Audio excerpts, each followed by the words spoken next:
Prečo je dôležité veriť v Ježiša? Veľa ľudí sa pýta túto otázku, prečo by nestačilo veriť v Budhu, v Mohameda, v Konfúcia, alebo nejaké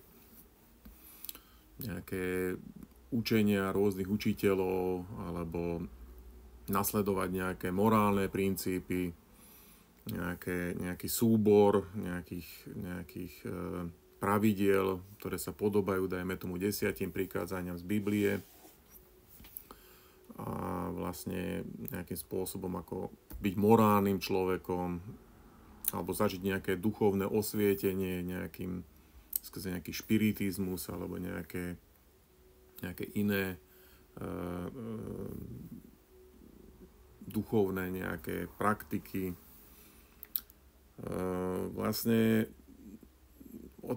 táto otázka je oprávnená, ale treba si uvedomiť jednu vec, že väčšina týchto, ale nie že väčšina, všetky tieto systémy a koncepcie určitým spôsobom obchádzajú jednu dôležitú skutočnosť, ktorou je hriech človeka.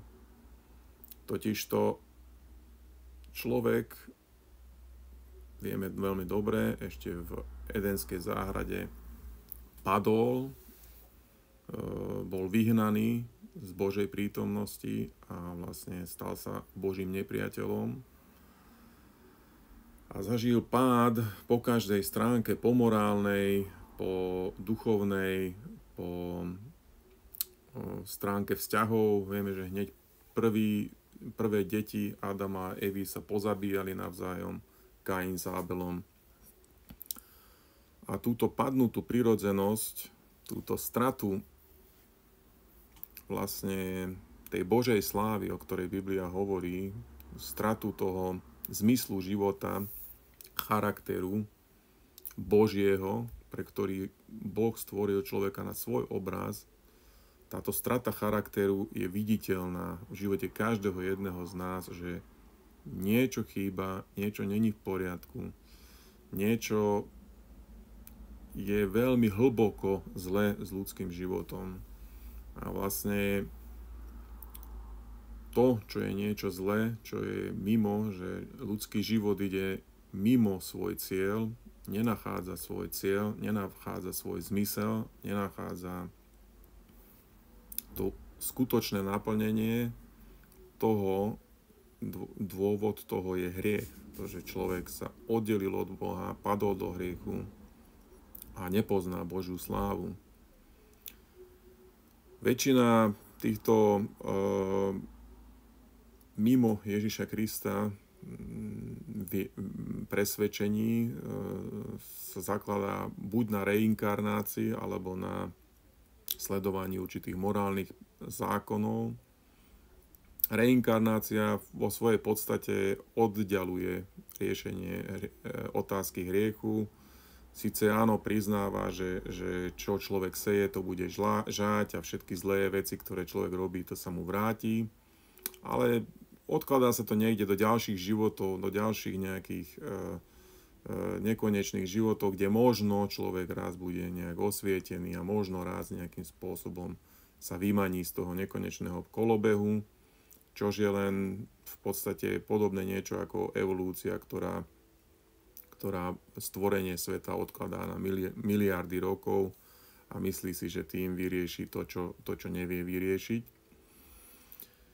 Podobný spôsob je aj nasledovanie morálnych zákonov a pravidiel, ktoré je hlavne v judaizme, v isláme, ale aj vo všetkých iných náboženstvách. Vždycky sa ľudia snažia ako byť dobrí, byť lepšími ľuďmi, nerobiť zlé, nespôsobať svojmu blížnemu zlé.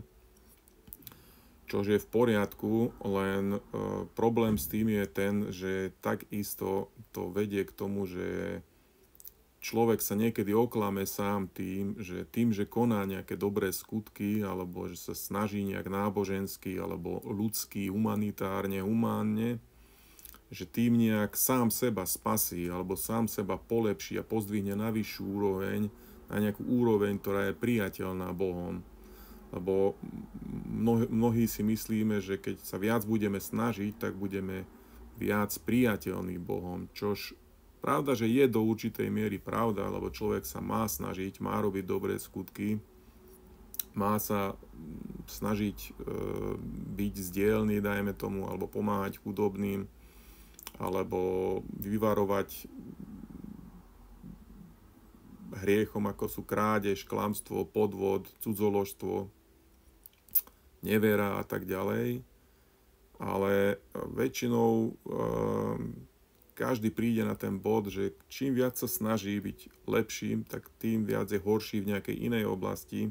A veľmi často ľudia, ktorí sa svojimi skutkami snažia zalúbiť Bohu, väčšinou sa stanú takými tvrdými, zákonníckymi, nepríjemnými ľuďmi voči svojmu okoliu. A každý, kto úprimne berie túto cestu svojho života, tak v podstate na určitom bode musí zistiť, že není mu pomoci, že jednoducho nevie sa sám zachrániť, že nevie sa sám zmeniť, že možno sa snaží v jednej oblasti a v tej vyniká, ale v iných padá. A aký to má vlastne zmysel, keď človek padá stále, hej. A vlastne k tomuto poznaniu, toto poznanie, keď sa človek snaží nejak priblížiť Bohu, nás vedie k tomu, že človek potrebuje záchranu, že potrebuje pomoc zvonku, potrebuje pomoc, lebo sám v sebe nemá tú silu, aby vedel sám seba spasiť. Toto je jedna dôležitá vec, ktorú by si mal každý jeden človek priznať, že ja nemám sám v sebe tú silu, aby som sa vedel zachrániť, ale to zase to by malo viesť človeka k tomu, že potrebujem záchrancu.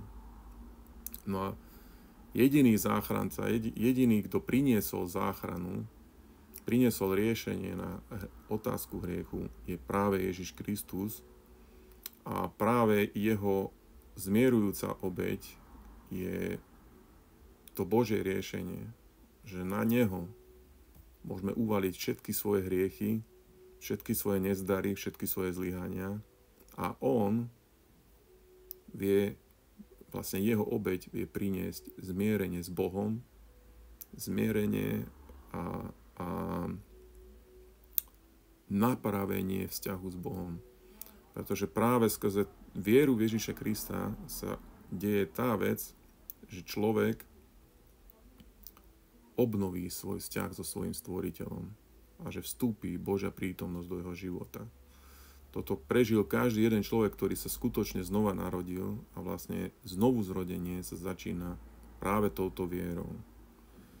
A práve na túto vec veľmi dobre hovorí list Rimanom v 3. kapitole, v 20. verši hovorí, že zo skutkov zákona, teda z toho, že človek sa snaží, nebude ospravedlnené pred ním niktoré telo, lebo skrze zákon je poznanie hriechu. Teda skrze to, že sa snažíš, že chceš byť lepší, len spoznáš, že v tebe prebýva niečo, čo ty nevieš prekonať, čo je zlé a ty nad tým sám nevieš zvíťaziť.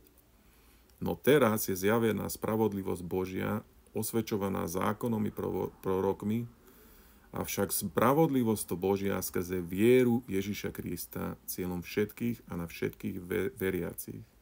Lebo nie je to rozdielu, lebo všetci zrešili a postrádajú slávu Božej. Tom ďalej hovorí, že kde je potom sláva človeka? Je vylúčená akým zákonom? Zákonom skutkov? Nie, ale zákonom viery. A vlastne toto je Boží spôsob, ktorý priniesol Boh na ľudský život, pre každého jedného človeka. Že skrze vieru môžeš vstúpiť do synovstva, môžeš vstúpiť do osobného vzťahu s Bohom. Ježiš priniesol toto riešenie.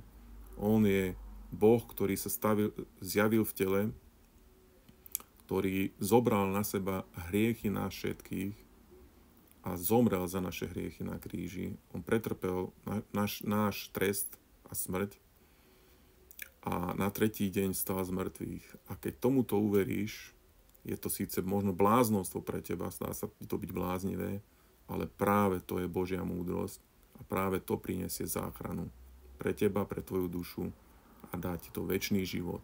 A skrze to vstúpiš do večnosti a vymaníš sa z toho